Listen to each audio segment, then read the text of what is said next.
Hello everyone, मेरा नाम है सागर बलूनी और मैं आपका स्वागत करता हूं इस प्यारे से छोटे से आपके अपने चैनल में।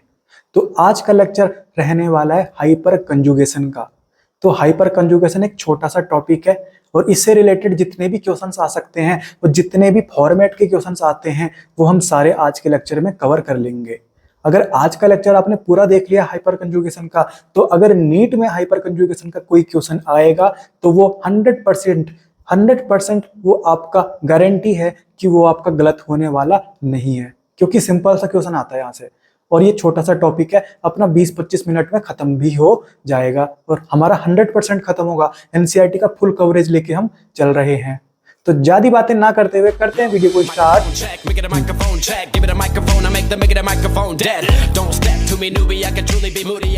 तो मैं स्टार्ट करता हूं आज का लेक्चर। तो ये मैंने हेडिंग डाल दी सर, हाइपर कंजुगेशन। ठीक है, अब हाइपर कंजुगेशन के बारे में कुछ बातें जान लो।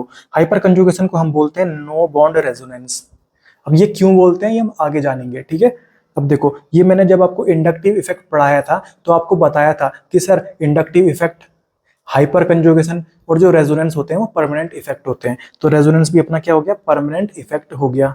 ठीक है, अब देखो, मैंने जब इंडक्टिव इफेक्ट पढ़ाया था आपको तो मैंने बोला था सर इंडक्टिव इफेक्ट क्या होते हैं, डिस्टेंस डिपेंडेंट इफेक्ट थे।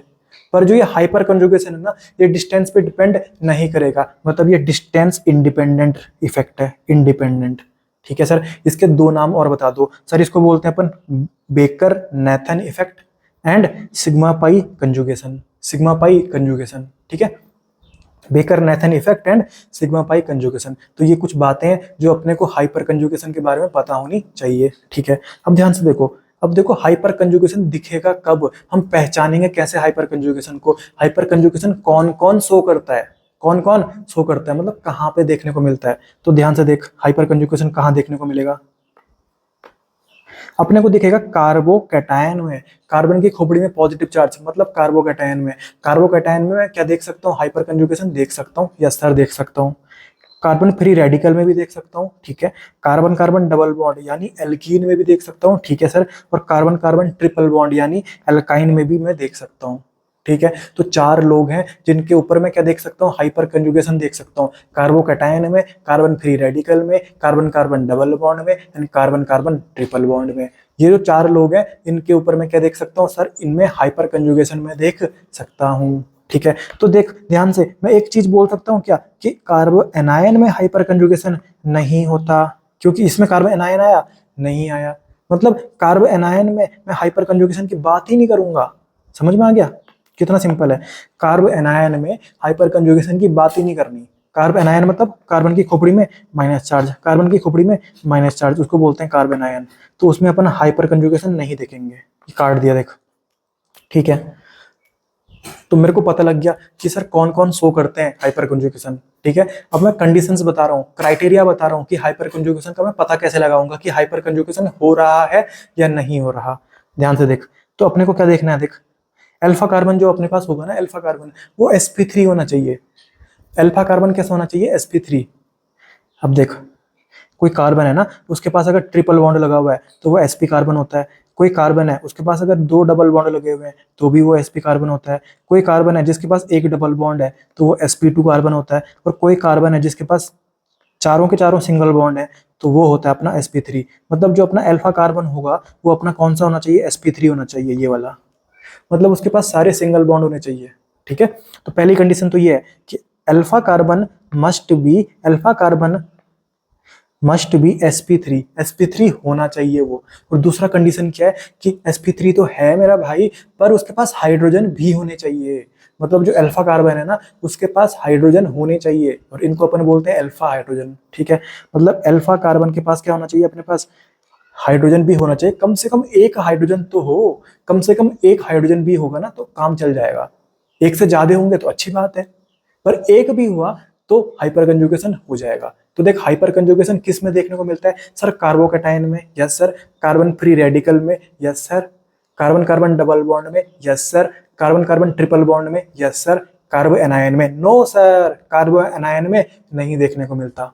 फिर मैंने दो क्राइटेरिया बताई आपको कि जो अल्फा कार्बन है वो अपना sp3 होना चाहिए, ठीक है। दूसरी बात, जो अल्फा कार्बन है ना उसके पास कम से कम एक हाइड्रोजन तो होना ही चाहिए, कम से कम एक हाइड्रोजन तो होना ही चाहिए, ठीक है। अब प्रैक्टिस करते हैं,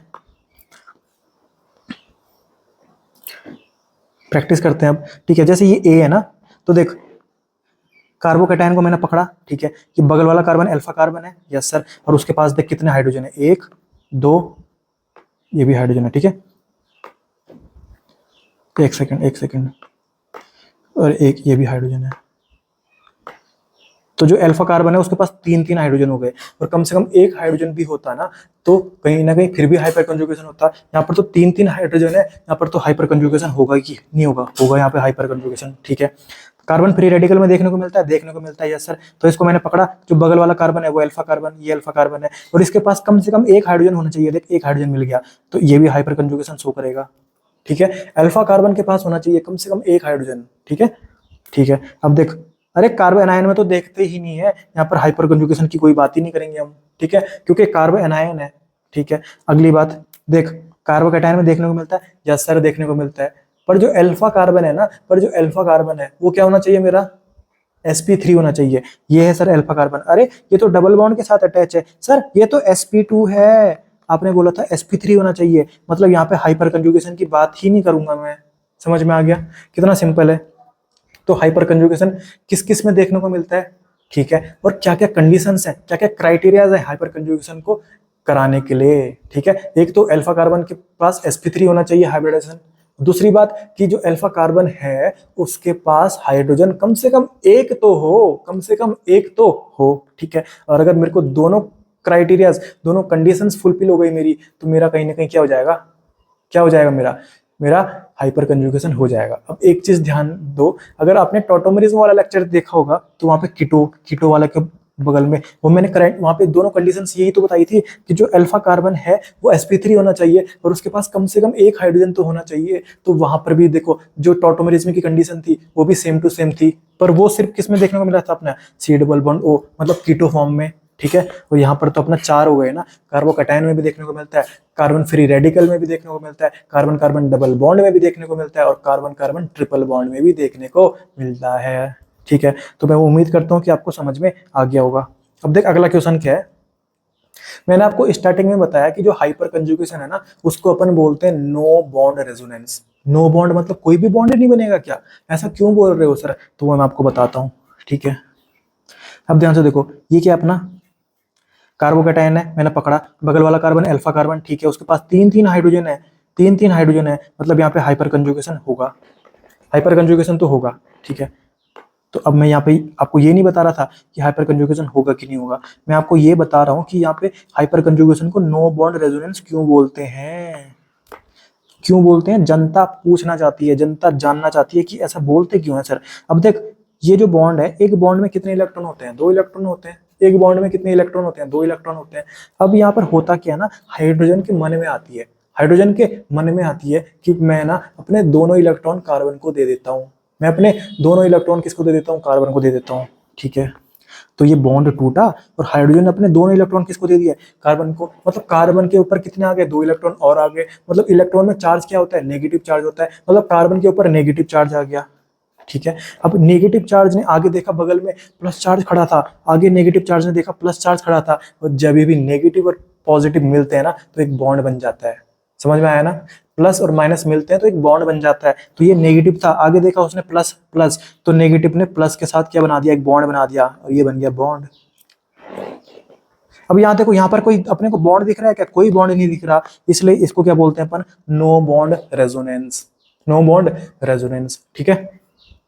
अब देख, जैसा खेल इस वाले हाइड्रोजन ने किया वैसा ये भी कर सकता था, वैसे ये भी कर सकता था, कर सकता था ना, समझ में आ गया, ठीक है। तो आपको समझ में आ गया होगा कि जो ये अपना क्या है हाइपर कंजुगेशन है, इसको नो बॉन्ड रेजोनेंस क्यों बोलते हैं, ठीक है सर, ठीक है। अब देख, एक और चीज मैं आपको बताता हूं,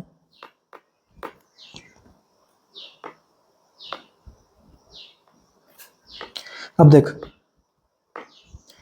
जितने ज्यादा अल्फा हाइड्रोजन होंगे ना उतने ज्यादा क्या बन जाएंगे, हाइपर कंजुगेट्स। हाइपर कंजुगेट्स मतलब हाइपर कंजुगेटिंग स्ट्रक्चर्स, जितने ज्यादा अल्फा हाइड्रोजन उतने ज्यादा क्या हो जाएंगे, हाइपर कंजुगेट्स बन जाएंगे, ठीक है। और जितने ज्यादा हाइपर कंजुगेट्स उतनी ज्यादा स्टेबिलिटी। तो मैंने बोल दिया था hyper conjugates is directly proportional to stability is directly proportional to alpha hydrogen. मतलब स्टेबिलिटी बढ़ेगी कब बढ़ेगी, जब हाइपर कंजुगेट्स बढ़ेंगे, और हाइपर कंजुगेट्स कब बढ़ते हैं, जब अल्फा हाइड्रोजन बढ़ते हैं। मतलब जितने ज्यादा अल्फा हाइड्रोजन उतने ज्यादा हाइपर कंजुगेट्स और उतनी ज्यादा स्टेबिलिटी। मतलब ये तीनों एक दूसरे के क्या है, डायरेक्टली प्रोपोर्शनल है। मतलब अगर मुझे पूछा जाए कि सर स्टेबिलिटी बताओ, तो मेरे को देखना है कि अल्फा हाइड्रोजन ज्यादा किसमें है, जिसमें जितने ज्यादा अल्फा हाइड्रोजन उतनी ज्यादा क्या हो जाएगी, उसकी स्टेबिलिटी हो जाएगी। समझ में आ गया, ठीक है, ये मेरे को समझ में आ गया, ठीक है सर। अब देख अगला क्वेश्चन आ गया, फाइंड कितने हाइपर कंजुगेटिंग स्ट्रक्चर्स बनेंगे। मेरे को पता है सर हाइपर कंजुगेटिंग स्ट्रक्चर्स उतने बनते हैं जितने अल्फा हाइड्रोजन होते हैं, ठीक है सर। कार्बोकेटाइन को पकड़ा, ये वाला कार्बन अल्फा कार्बन, ये वाला कार्बन अल्फा कार्बन, इसके पास कितने हाइड्रोजन होंगे, 3 होंगे। इसके पास कितने हाइड्रोजन होंगे, 2 होंगे। समझ में आ रहा है ना क्यों बोल रहा हूं मैं ऐसा, ध्यान से देखो। कोई तो इतने दिमाग के पैदल होते हैं उनको समझ नहीं आता। तो देख, जैसे यहाँ पे कार्बन है, जो ये कोपचे होते हैं ना, ये कार्बन होते हैं। तो यहाँ पे कार्बन के हमेशा कितने बॉन्ड होने चाहिए, 4 बॉन्ड होने चाहिए। तो अभी तक सिर्फ उसका एक ही बॉन्ड दिख रहा है, मतलब उसके 3 बॉन्ड किसके साथ बने होंगे, हाइड्रोजन के साथ। और कार्बन और हाइड्रोजन के बीच में हमेशा सिंगल बॉन्ड होता है। वैसे इस कार्बन की बात करूं मैं, ये भी तो अल्फा कार्बन है, ठीक है। इसके 2 बॉन्ड दिख रहे हैं, मतलब 2 बॉन्ड किसके साथ बने होंगे, इसके हाइड्रोजन के साथ बने होंगे। तो देख अल्फा कार्बन के पास कितने हाइड्रोजन हो गए, ये अल्फा कार्बन था और ये भी अल्फा कार्बन था। अब 3 हाइड्रोजन इधर हो गए और 2 इधर हो गए, तो टोटल अल्फा हाइड्रोजन कितने हो गए मेरे भाई, 5 हो गए। और मेरे को पता है जितने अल्फा हाइड्रोजन उतने ही क्या बन जाएंगे, मेरे हाइपर कंजुगेटिंग स्ट्रक्चर्स बन जाएंगे। समझ में आ गया, समझ में आ गया होगा मैं उम्मीद करता हूँ। बहुत सिंपल है भाई, बहुत सिंपल है, ठीक है। कार्बन फ्री रेडिकल को पकड़ा, बगल वाला कार्बन, ये वाला कार्बन अल्फा कार्बन, इसके पास हाइड्रोजन कितने हैं सर, 2 हैं। तो अल्फा हाइड्रोजन कितने हो गए, 2 हो गए। तो हाइपर कंजुगेटिंग स्ट्रक्चर्स भी कितने बन जाएंगे, 2 बन जाएंगे, ठीक है सर। इसको पकड़ा मैंने अल्फा, सॉरी कार्बोकेटाइन को पकड़ा, ये भी अल्फा कार्बन, ये भी अल्फा कार्बन, ये भी अल्फा कार्बन, ये भी अल्फा कार्बन। बगल वाले कार्बन क्या होते हैं, अल्फा कार्बन, और उनपे जो हाइड्रोजन लगे होते हैं उनको बोलते हैं अल्फा हाइड्रोजन। तो इस पे कितने लगे हुए हैं, 3 लगे हुए हैं। इस पे भी कितने लगे हुए हैं, 3 लगे हुए हैं। इस पे कितने लगे हुए हैं, 2 लगे हुए हैं। तो अल्फा हाइड्रोजन कितने हो गए सर, 3 और 3 6 और 2 8 हो गए। मतलब 8 अल्फा हाइड्रोजन है, तो 8 हाइपर कंजुगेट्स बनेंगे, हाइपर कंजुगेटिंग स्ट्रक्चर्स बनेंगे, ठीक है। जितने अल्फा हाइड्रोजन होते हैं उतने ही हाइपर कंजुगेट्स या फिर हाइपर कंजुगेटिंग स्ट्रक्चर्स बनते हैं। अब देख कार्बोकेटाइन को पकड़ा, बगल वाला कार्बन अल्फा कार्बन, बगल वाला कार्बन अल्फा कार्बन, इसके पास 2 हाइड्रोजन, इसके पास सिर्फ 1 हाइड्रोजन। तो अल्फा हाइड्रोजन कितने हो गए सर, 3 हो गए। मतलब 3 हाइपर कंजुगेटिंग स्ट्रक्चर्स बनेंगे। कार्बोकेटाइन को पकड़ा, बगल वाला कार्बन अल्फा कार्बन, बगल वाला कार्बन अल्फा कार्बन, बगल वाला कार्बन अल्फा कार्बन, इसके पास 3 हाइड्रोजन, इसके पास 2 हाइड्रोजन, इसके पास 2 हाइड्रोजन। अल्फा हाइड्रोजन टोटल कितने हो गए, 7 हो गए। मतलब 7 हाइपर कंजुगेटिंग स्ट्रक्चर्स बनेंगे। अगला क्वेश्चन देखते हैं, कार्बोकेटाइन को पकड़ा, बगल वाला कार्बन अल्फा कार्बन, बगल वाला कार्बन अल्फा कार्बन। सर ये तो sp2 है, सर ये तो sp2 है। आपने बोला था कि क्राइटेरिया जब आप बता रहे थे हाइपर कंजुगेशन का, आपने बोला था कि जो अल्फा कार्बन है वो sp3 होना चाहिए। यहाँ पे तो क्राइटेरिया ही फुलफिल नहीं हो रहा। यहाँ पर मैं हाइपर कंजुगेशन की बात ही नहीं करने वाला, बात ही नहीं करने वाला, ठीक है। अगला क्वेश्चन,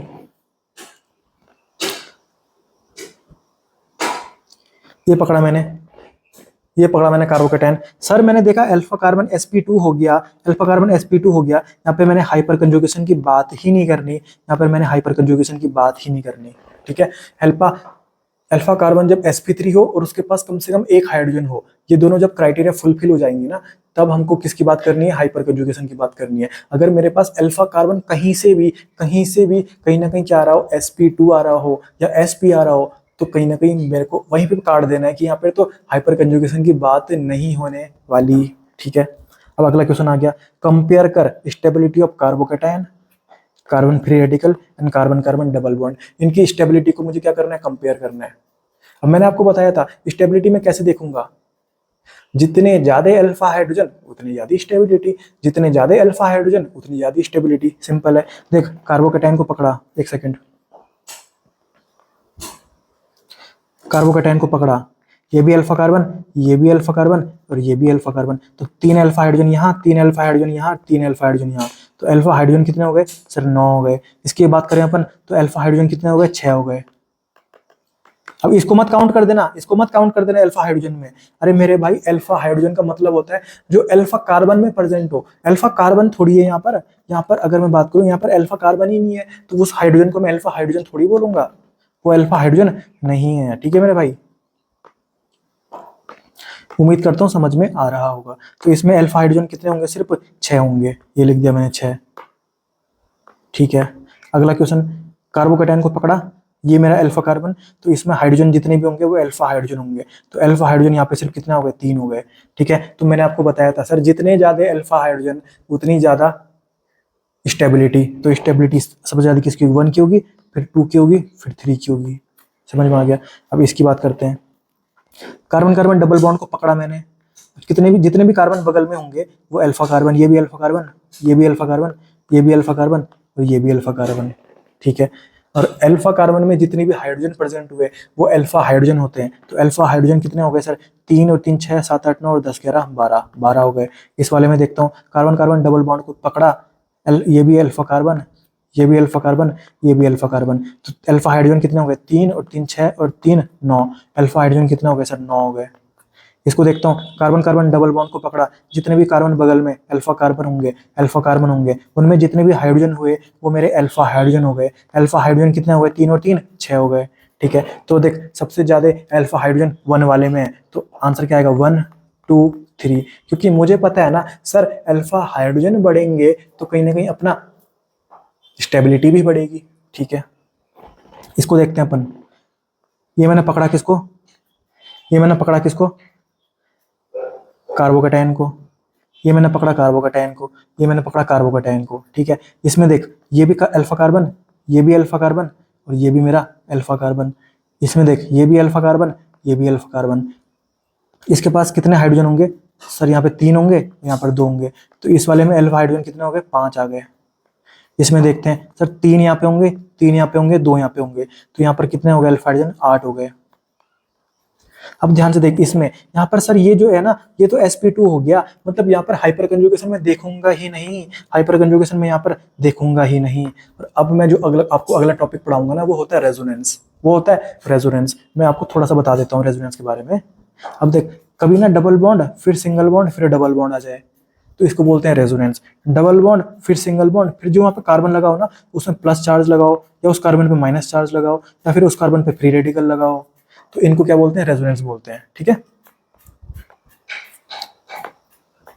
रेजोनेंस की जो पावर होती है ना वो हाइपर कंजुगेशन से ज्यादा होती है। मतलब अगर रेजोनेंस हो रहा है ना तो हाइपर कंजुगेशन से पहले देखा जाता है उसको। मतलब किसी में अगर रेजोनेंस हो रहा है तो उसकी स्टेबिलिटी ज्यादा हो जाएगी, हाइपर कंजुगेशन हम बाद में देखते हैं। ठीक है, अभी तो मैंने आपको हाइपर रेजोनेंस पढ़ाया ही नहीं है। ठीक है, पर मैंने आपको थोड़ा बहुत बता दिया। ठीक है, तो देख यहाँ पे डबल बॉन्ड दिख रहा है आपको, फिर सिंगल बॉन्ड आया और वहां पे प्लस चार्ज लगा हुआ है, मतलब ये रेजोनेंस हो रहा है। और रेजोनेंस की स्टेबिलिटी कहीं ना कहीं हाइपर कंजुगेशन से ज्यादा होती है। तो 1 की यहाँ पे सबसे ज्यादा होगी, फिर 2 की होगी, फिर 3 की होगी। ठीक है, जब हम रेजोनेंस पढ़ेंगे तो अच्छे से समझ में आ जाएगा। ठीक है, अब इसको देखो, कार्बन कार्बन डबल बॉन्ड को पकड़ा, ये अल्फा कार्बन, ये अल्फा कार्बन, ये अल्फा कार्बन, ये अल्फा कार्बन। यहाँ पर 3 हाइड्रोजन, यहाँ पर भी 3 हाइड्रोजन, यहाँ पर 2 हाइड्रोजन, यहाँ पर 2 हाइड्रोजन। तो अल्फा हाइड्रोजन टोटल कितना हो गया? यहाँ पर 10 हो गए, है ना। अब देख, कार्बन कार्बन डबल बॉन्ड को पकड़ा, ये अल्फा कार्बन, ये अल्फा कार्बन और ये अल्फा कार्बन। यहाँ पर सर 3 हाइड्रोजन होंगे, यहाँ पर सर 1 हाइड्रोजन होगा और यहाँ पर 2 हाइड्रोजन होंगे। ठीक है, तो अल्फा हाइड्रोजन कितने हो गए सर? 3 और 2 5 और 1 6 हो गए। कार्बन कार्बन डबल बॉन्ड को पकड़ा, ये अल्फा कार्बन और ये अल्फा कार्बन। यहाँ पर सिर्फ 1 हाइड्रोजन प्रेजेंट होगा और यहाँ पर 2 हाइड्रोजन प्रेजेंट है, तो अल्फा हाइड्रोजन कितने हो गए सर? 3 हो गए। कार्बन कार्बन डबल बॉन्ड को पकड़ा, ये अपना क्या है? अल्फा कार्बन और ये अपना क्या है? Alpha carbon. ठीक है, तो यहाँ पर 2 हाइड्रोजन होंगे, यहाँ पर 2 हाइड्रोजन होंगे, तो अल्फा हाइड्रोजन कितने हो गए? 2 और 2 4 हो गए। तो सबसे ज्यादा स्टेबिलिटी किसकी होगी? 1 की होगी, फिर 2 की होगी, फिर 4 की होगी, फिर 3 की होगी। क्योंकि मुझे पता है सर अल्फा हाइड्रोजन बढ़ते हैं तो अपनी स्टेबिलिटी भी बढ़ती है। ठीक है, अगला क्वेश्चन आया, तो देख इसको मैंने पकड़ा, तो ये क्या अपना अल्फा कार्बन और ये भी क्या अपना अल्फा कार्बन। तो यहाँ पर कितने हाइड्रोजन? 2, यहाँ पर भी कितने हाइड्रोजन? 2। तो अल्फा हाइड्रोजन कितने हो गए? 4 हो गए। 2 और 2 4। पर यहाँ पर देख डबल बॉन्ड फिर सिंगल बॉन्ड फिर डबल बॉन्ड, मतलब यहाँ पर तो रेजोनेंस हो रहा है, रेजोनेंस हो रहा है। और मेरे को पता है रेजोनेंस की पावर, रेजोनेंस की औकात ज्यादा भयंकर होती है किससे? हाइपर कंजुगेशन से। तो 1 की ज्यादा हो जाएगी 2 से। तो 1 का ज़्यादा हो जाएगा 2 से। बाकी जब मैं आपको रेजोनेंस पढ़ाऊंगा तो आपको फिर कोई दिक्कत नहीं आने वाली है, और मेरे को पता है आपको अभी भी कोई दिक्कत नहीं आ रही होगी। ठीक है, अब ध्यान से देख, ये बहुत इंपॉर्टेंट क्वेश्चन है। कार्बन कार्बन डबल बॉन्ड को पकड़ा, ठीक है, इसमें भी पकड़ लिया, ठीक है, इसमें भी पकड़ लिया। यहाँ पर अल्फा कार्बन कौन है, ये है, इसके पास हाइड्रोजन कितने हैं, 2 है, तो अल्फा हाइड्रोजन कितने हो गए, 2 हो गए। यहाँ पर अल्फा कार्बन कौन है, ये है और ये भी है, तो 3 हाइड्रोजन इसमें होंगे, 3 इसमें होंगे, तो अल्फा हाइड्रोजन कितने हो गए, 6 हो गए। यहाँ पर देख, ये भी अल्फा कार्बन, ये भी अल्फा कार्बन, तो 3 अल्फा हाइड्रोजन इसमें होंगे, 3 इसमें होंगे, तो अल्फा हाइड्रोजन कितने हो गए, 6 हो गए। अब देख, इन दोनों के बराबर हो गए, तो अब मैं कैसे पता लगाऊंगा कि ज्यादा स्टेबल कौन है और कम स्टेबल कौन है। तो अपने को ध्यान से याद रखना है, अपने को ध्यान से याद रखना है कि trans alkene is more stable than cis alkene. ठीक है, जो अपनी ट्रांस एल्कीन होती है ना, वो अपनी ज्यादा स्टेबल होती है सिस एल्कीन से। तो देख, ट्रांस मतलब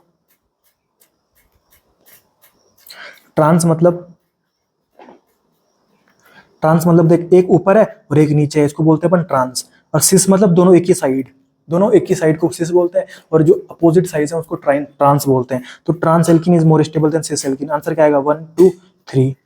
ये ट्रांस और सिस का अपने को कब देखना है, जब अल्फा हाइड्रोजन क्या हो जाए, दोनों में बराबर आ जाए। तो जो ट्रांस वाला होगा, मतलब जिसका अपोजिट साइड लगा होगा ना, वो क्या होता है, ज्यादा स्टेबल होता है। ठीक है, अब इसकी बात करते हैं अपन। कार्बन कार्बन डबल बॉन्ड को पकड़ा, ये अपना अल्फा कार्बन, ये अल्फा कार्बन, 3 हाइड्रोजन इसमें, 3 इसमें, अल्फा हाइड्रोजन कितने हो गए, 6 हो गए। यहाँ पर मैंने पकड़ा कार्बन कार्बन डबल बॉन्ड को, ये अल्फा कार्बन, ये अल्फा कार्बन। ठीक है, तो यहाँ पर अल्फा हाइड्रोजन कितने हो गए, 3 हो गए, और यहाँ पर भी 3 हो गए, तो अल्फा हाइड्रोजन टोटल कितने हो गए, 6 हो गए, 6 हो गए। यहाँ पर अगर मैंने पकड़ा इसको, यहाँ पर इसको मैंने पकड़ा, ठीक है, तो ये भी मेरा अल्फा कार्बन और ये भी मेरा अल्फा कार्बन। ठीक है, तो यहाँ पर अल्फा हाइड्रोजन कितने हो गए, 3 हो गए, और यहाँ पर भी अल्फा हाइड्रोजन कितने हो गए, 3 हो गए, तो टोटल अल्फा हाइड्रोजन कितने हो गए इसमें, 6 हो गए। अरे मेरे भाई, तीनों में क्या हो गए, तीनों में 6 आ रहे हैं आंसर, तीनों में आंसर क्या आ रहा है, 6 आ रहा है। अब अपन कैसे अरेंज करेंगे कि स्टेबिलिटी ज्यादा किसकी होगी। अब ध्यान से देख, अपने को पता है trans alkene is more stable than cis alkene. जब बराबर आ जाए तो जो ट्रांस वाली एल्कीन होती है ना, वो सिस एल्कीन से क्या होती है, ज्यादा स्टेबल होती है। तो ये वाली ट्रांस वाली है, ये वाली क्या अपनी ट्रांस वाली है, और ये वाली क्या अपनी सिस वाली है, ये वाली सिस वाली है। ठीक है, पर बीच में ये क्या है, ये तो ना तो ट्रांस है ना सिस है ये। ठीक है, पर इसकी सबसे ज्यादा हो जाएगी, इसकी सबसे ज्यादा हो जाएगी। क्यों होगी इसकी सबसे ज्यादा, क्योंकि ध्यान से देख, इसके एक ही कार्बन से, इसके एक ही कार्बन से, अरे यार ये क्या हो गया,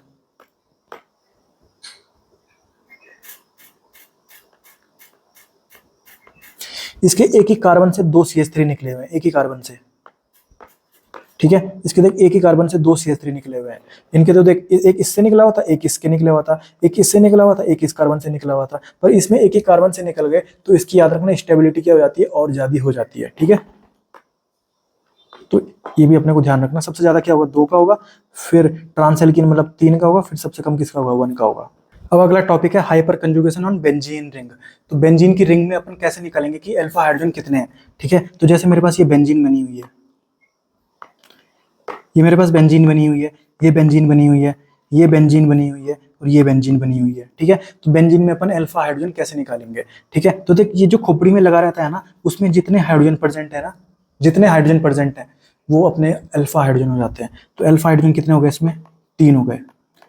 इसमें देख, जो ये वाला लगा हुआ है, ये होते हैं अल्फा हाइड्रोजन, तो अल्फा हाइड्रोजन कितना हो गया सर, 2 हो गए।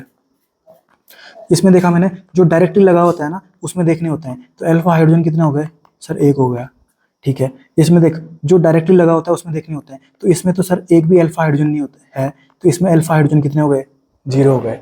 ठीक है, तो बेंजीन वाले में अपने को ऐसे देखना है कि जो बेंजीन के साथ डायरेक्टली कार्बन लगा हुआ है ना, उसके पास कितने हाइड्रोजन है, उसके पास जितने हाइड्रोजन होंगे वही मेरे क्या हो जाएंगे, अल्फा हाइड्रोजन हो जाएंगे। समझ में आया। ठीक है, तो बेंजीन वाले में भी अपने को समझ में आ गया। अब देखो, ये तो ज़्यादा यूज में नहीं आता खैर, पर फिर भी अपने को पता होना चाहिए। जैसे मैंने आपको प्लस आई और माइनस आई पढ़ाया था, वैसे ही प्लस एच और माइनस एच भी होता है। अपने को पता है कि सर कार्बोकैटायन में हाइपर कंजुगेशन देखने को मिलता है, कार्बन फ्री रेडिकल में देखने को मिलता है, कार्बन कार्बन डबल बॉन्ड में देखने को मिलता है, and carbon carbon triple bond में देखने को मिलता है।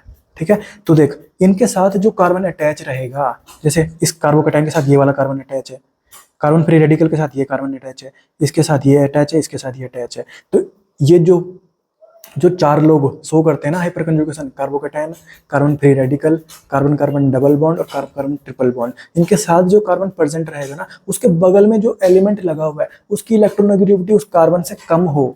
मतलब जो ये लगा हुआ है ना, हाइड्रोजन लगा हुआ है, तो हाइड्रोजन की इलेक्ट्रोनेगेटिविटी कार्बन से क्या कम है, इसलिए क्या हो जाएगा, प्लस H में आ जाएगा।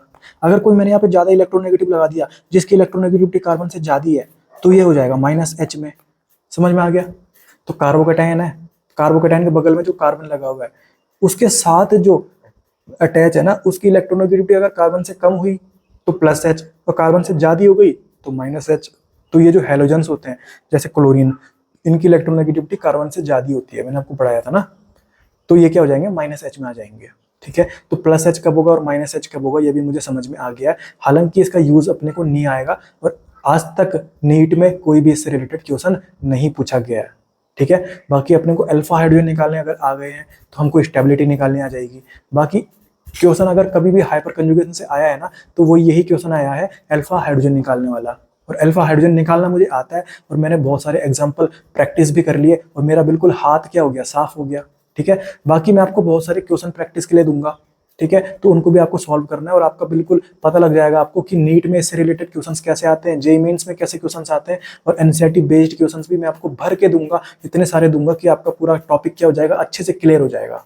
ठीक है, बाकी लेक्चर मैंने आपको पढ़ा दिया और इसमें भी मैंने आपको बहुत सारे एग्जाम्पल्स कराए हैं। थ्योरी मैंने आपको कम पढ़ाई और एग्जाम्पल सारे कराए, क्वेश्चंस आपको ज्यादा कराता हूँ मैं, ताकि आपका बिल्कुल कॉन्फिडेंस आ जाए कि क्वेश्चन प्रैक्टिस हमने कर ली। और अपने को पता है नीट में अपने को थ्योरी तो नहीं लिखना, सब्जेक्टिव आंसर तो नहीं लिखने, ऐसे तो नहीं लिखना, वहां पर तो क्वेश्चन आएंगे। और ऑब्जेक्टिव पेपर का सबसे इंपॉर्टेंट और सबसे अच्छी बात, सबसे प्यारी बात उसकी ये है ना, आंसर हमारे आंखों के सामने ही होता है, हमको बस पहचानना होता है। 4 ऑप्शन रहते हैं, उनमें से एक आंसर है, आंसर हमारे सामने ही है, उसको हमको पहचानना है। ठीक है, तो हम आसानी से पहचान पाएंगे अगर हमारे कंसेप्ट क्या होंगे, क्लियर होंगे। ठीक है, तो बाकी एनसीईआरटी बेस्ड एमसीक्यू और पीवाईक्यू बेस्ड हाइपर कंजुगेशन में जितने भी क्वेश्चंस बन सकते हैं मैं आपको डीपीपी के थ्रू आपको टेलीग्राम में दे दूंगा, आप उनको सॉल्व करना। ठीक है, तो ये था अपना हाइपर कंजुगेशन का लेक्चर और मैं उम्मीद करता हूं कि आपको आज का लेक्चर भी बिल्कुल अच्छे से समझ में आया होगा, जैसे आपको बाकी के लेक्चर समझ में आते हैं। बाकी फिर भी कोई मन में डाउट रह जाता है तो कमेंट सेक्शन में आप बिल्कुल पूछ सकते हो। बाकी मिलते हैं नेक्स्ट वीडियो में, तब तक के लिए मस्त रहिए, स्वस्थ रहिए और पढ़ते रहिए। I'm just a little different from all these dudes. Okay, they riding waves, me, I'm